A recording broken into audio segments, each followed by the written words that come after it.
Hello guys, welcome back to my channel. ಇದು ಅಭಿಷೇಕ್. ಇವತ್ತು ಸಡನ್ನಾಗಿ ಒಂದು ಟ್ರಿಪ್ ಪ್ಲ್ಯಾನು ಫ್ಯಾಮಿಲಿ ಮೆಂಬರ್ ಜೊತೆ. ಸೊ ಅದಕ್ಕೆ ಎಲ್ಲಿಗೆ ಅಂತ ಹೋಗ್ತಾ ಹೋಗ್ತಾ ಮಾತಾಡ್ತೀನಿ.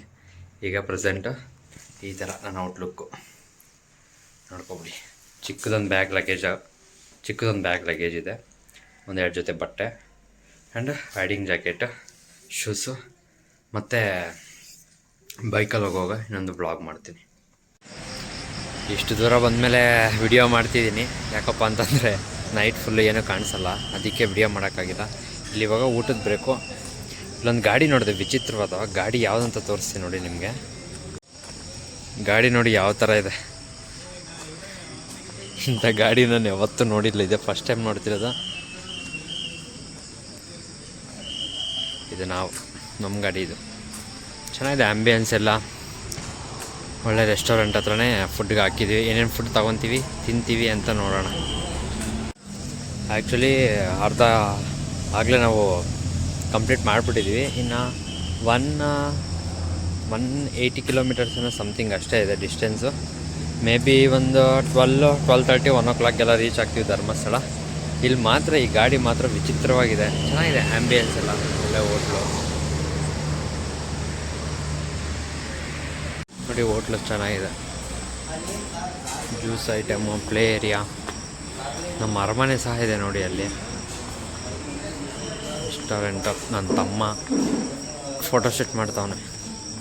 ಇಲ್ಲಿ ಕಿಡ್ಸ್ ಏರಿಯಾ ಚೆನ್ನಾಗಿದೆ. ಹೋಟೆಲ್ಲು ಪೀಸಾಗಿದೆ, ಚೆನ್ನಾಗಿದೆ ಹೋಟೆಲ್.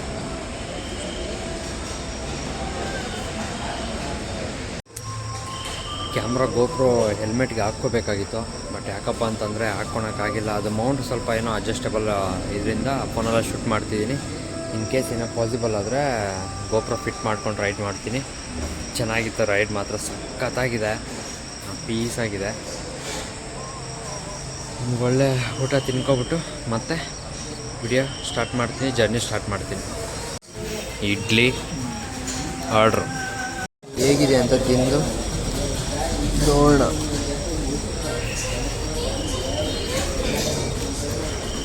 ಚೆನ್ನಾಗಿದೆ. ಸರಿ, ಡೀಟೇಲ್ಸ್ ಬಂದಾಗ ಮತ್ತೆ ನೋಡೋಣ. ರೈಸ್ ಐಟಮ್ ಆರ್ಡರ್ ಮಾಡಿದ್ವಿ, ಡೀಟೇಲ್ಸ್ ಬಂದಾಗ ನಮಗೆ ಒಂದು ಅದು ತಿಂದಮೇಲೆ ಅಂತ ಟೇಸ್ಟ್ ನೋಡಿ ಹೇಳ್ತೀನಿ. ಊಟ ಎಲ್ಲ ಮುಗೀತು, ಇನ್ನು ಹೊರಡುವ ಸಮಯ. ಇಲ್ಲೊಂದು 2 ಫೋಟೋ ಶೂಟ್ ಮಾಡಿಕೊಂಡು ಇಲ್ಲಿಂದ ಹೋಗೋದೆ. ಇಲ್ಲೊಂದು ಟಾಸ್ಕ್ ಕೊಟ್ಟಿದ್ದಾರೆ ಹೋಟ್ಲಲ್ಲಿ, ಊಟ ಚೆನ್ನಾಗಿದ್ರೆ ಗಂಟೆ ಹೊಡೀರಿ ಅಂತ. ಗಂಟೆ ಒಂದು ಹೊಡಿಯೋಣ. ರೈಡ್ ಎಲ್ಲ ಚೆನ್ನಾಗಿತ್ತಪ್ಪ. ಅವನೇನು ಸಡನ್ನಾಗಿ ದೂರ್ಬಿಟ್ನಲ್ಲಾರ ಅಲ್ಲೇ. ನಿಜ, ನನಗೆ ಗಾಡಿ ಕಂಡು ಬಂದಿದ್ರು ಪಕ್ಕ ಬಿಟ್ಕೊಂಬರ. ಹಿಂಗೆ ಗೊತ್ತಾಗಲ್ಲ ಅವ್ನು ಲೂಸ್ ನನ್ನ ಮಗ. ಹಂಗ ಓಟೋ ಹೋಗೋದು ನಾನು ಎಲ್ಲೋ ಸಡನ್ನಾಗಿ ದೂರಿದ ತಕ್ಷಣ ಬಂದ್ಬಿಟ್ಟೆ ಅನ್ಕೊಂಡೆ. ನೋಡು ಕಾರು ಅಲ್ಲೈತೆ ಅನ್ಕೋ, ಬರ್ಬೇಕು ಒಂದೇ ಸೆಕೆಂಡ್ ಹಾಸ್ಪಿಟಲ್. ಒಂದೇ ಸೆಕೆಂಡ್ ತಗೊಳೋದು, 1 ಸೆಕೆಂಡ್ ನಾನು ಮೂವ್ ಆಗ್ತೀನಾ ಏನೋ ಹೋಗಪ್ಪ. ಒಂದು ಕಾಫಿ ಬ್ರೇಕ್ ಆಯ್ತು. ಇವಾಗ ಇಲ್ಲಿಂದ ಮುಂದಿನ ಪಯಣ ಇನ್ನು 170 ಕಿಲೋಮೀಟರ್ಸ್ ಇದೆ. 70 ಕಿಲೋಮೀಟರ್ಸು ನಾರ್ಮಲಾಗಿ, ಮತ್ತು 100 ಕಿಲೋಮೀಟರ್ಸು ಘಾಟ್ ಸೆಕ್ಷನ್ನು. ಇನ್ನು ಕರೆಕ್ಟಾಗಿ 70 ಕಿಲೋಮೀಟ್ರ್ ಇದೆ ಘಾಟ್ ಸೆಕ್ಷನ್ನು. ಒಂದು ಸ್ಮಾಲ್ ಕಾಫಿ ಬ್ರೇಕ್. ಏನು ಕಾಫಿ ಏನು ಬರೀ ನೀರಿದೆ ಕಾಫಿ, ಸುಮ್ಮನೆ ಡಿಕಾಷನ್ ಇದ್ದಂಗೆ ಇದೆ. ಫುಲ್ಲು ಚಳಿನಪ್ಪ. 70 ಕಿಲೋಮೀಟ್ರು 2 ಅವರ್ ತೋರಿಸ್ತಿದೆ. ರೋಡ್ ಯಾವ ಮಾತ್ರ ಇದೆ ಅಂತ ತಿಳ್ಕೊಬೋದು. ಇವಾಗ ಟೈಮ್ ಬಂದ್ಬಿಟ್ಟು 11, 11:15, 11:30 ಆಗಿದೆ. Hello guys, good morning. Night ಬರೋ ಒಳಗಡೆ 1:30-2 ಗಂಟೆ ಆಯಿತು. ಫುಲ್ಲು ಮಳೆ, ಅದಕ್ಕೇನು ವಿಡಿಯೋ ಮಾಡೋಕ್ಕೆ ಬಂದಿಲ್ಲ. ಬಂದಿದ್ದ ತಕ್ಷಣ ರೂಮ್ ತಗೊಂಡು ಚೆಕ್ಕಿನ್ ಆದ್ವಿ. 24 hours ಟೈಮು. ರೂಮೆಲ್ಲ ಕಡಿಮೆನೇ, 200 rupees ಅಷ್ಟೇ. 24 hours ಇರ್ತದೆ. ಸೊ ಈಗ ನೇತ್ರಾವತಿ ನದಿ ಹತ್ರ ಹೋಗಿ ಸ್ನಾನ ಮಾಡಿಕೊಂಡು ಹಾಗೆ ದರ್ಶನಕ್ಕೆ ಹೋಗ್ಬೇಕು. 7:20 ಆಗಿದೆ. ಕಣ್ಣು ತೆಗಿಯೋಕ್ಕಾಗ್ತಿಲ್ಲ, ನೈಟೆಲ್ಲ ಗಾಡಿ ಓಡಿಸಿ. ನೇತ್ರಾವತಿ ನದಿ ಹತ್ರ ಹೋಗುವಾಗ ಮಾಡ್ತೀನಿ. Early morning Dharmasthala. ಈಗ ಬೈಕ್ ತೆಗಿತಾ ಇದ್ದೀವಿ.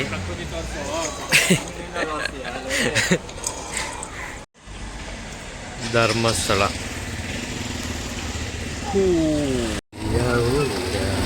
ಒಂದೇ ಕಡೆ ಫುಲ್ಲು ವೇಟ್ ಬೀಳುತ್ತೆ, ತಡೆಯೋಕ್ಕಾಗಲ್ಲ.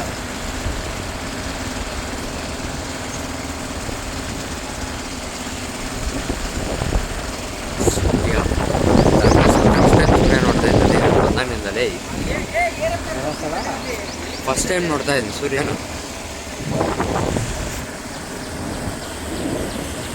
ಗೋಶಾಲೆ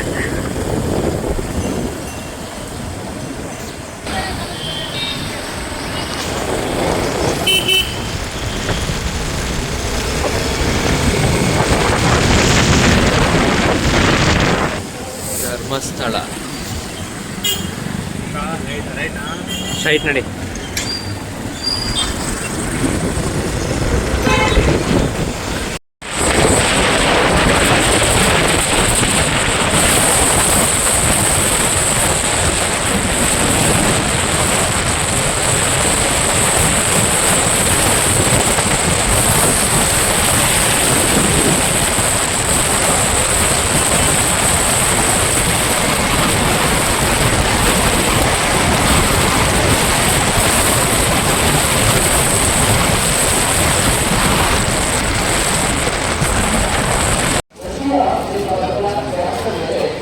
ಶರಾವತಿ ನದಿ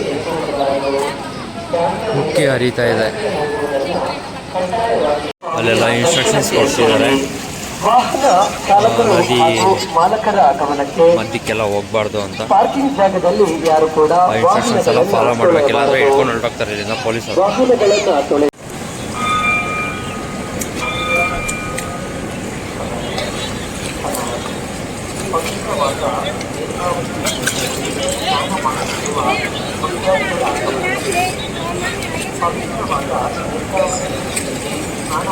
ಅಥವಾ ಪೊಲೀಸ್ ಅಧಿಕಾರಿಗಳಿಗೆ ತಿಳಿಸಿದ್ದಲ್ಲಿ ಅಂತಹ ವ್ಯಕ್ತಿಗಳ ಮೇಲೆ ಸೂಕ್ತ ಕಾನೂನು ಕ್ರಮ ಕೈಗೊಳ್ಳಲಾಗುವುದು.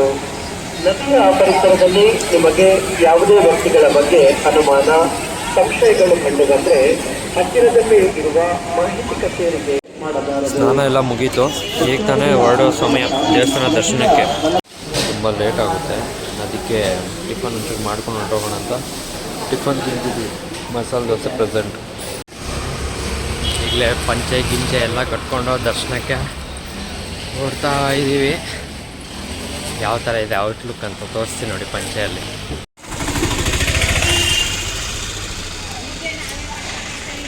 ನಡಿ.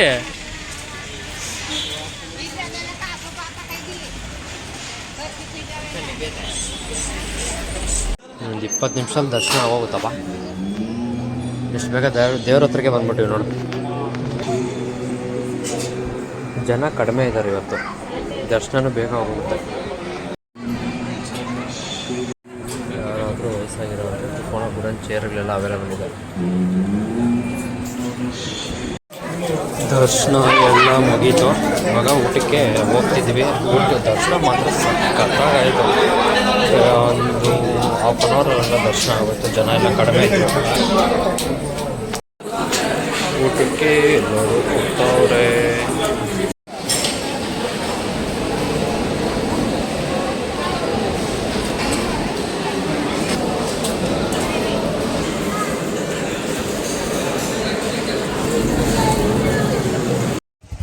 ಇಲ್ಲಿಂದ ಹೊರಡುವ ಸಮಯ. ನೆಕ್ಸ್ಟ್ ಸೌತಡ್ಕ.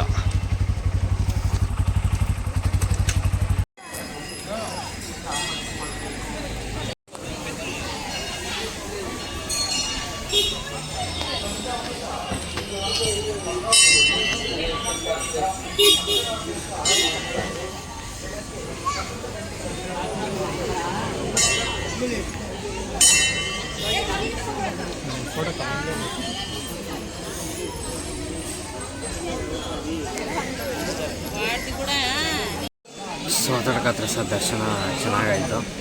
ಮಳೆ ಬರೋ ಸಾಧ್ಯತೆ ತುಂಬ ಇದೆ. ಮಳೆ ನೋಡಿಕೊಂಡು ರೈನ್ ಕೋಟ್ ಹಾಕ್ಕೊಂಡು ಡೈರೆಕ್ಟ್ ಊರ ಕಡೆಗೆ ಹೋಗೋದಷ್ಟೇ, ಇನ್ನೇನು ಇಲ್ಲ.